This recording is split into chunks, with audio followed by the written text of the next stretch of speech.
Популярный мессенджер как средство для благотворительности. В Хангаласском районе образовательные учреждения пришли на помощь своим коллегам благодаря распространенному в WhatsApp сообщению. Виолетта Засимова продолжит. О болезни детей в семьях работницы детского сада «Брусничка» Натальи Сафошкиной и учителя химии Покровской средней школы номер 2 Сардана Гермогеновой, начальник управления образования Хангаласского улуса Елизавета Мартынова узнала из пришедшего ей сообщения в WhatsApp и приняла решение помочь коллегам, организовав благотворительную акцию. Не стали долго тянуть проведение марафона, сразу же кинули по WhatsApp всю информацию, то, что может.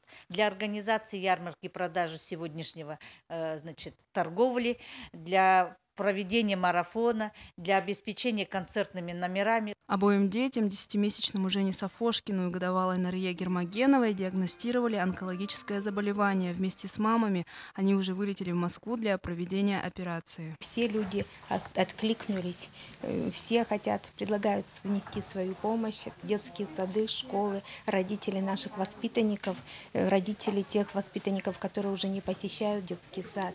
И все хотят оказать помощь. Силами неравнодушных коллег и не только коллег было собрано около 500 тысяч рублей, которые будут направлены семьям детей и станут спасительным мостиком на пути к выздоровлению. Виолетта Засимова, Александр Юрков, НВК «Саха», Хангаласский улус.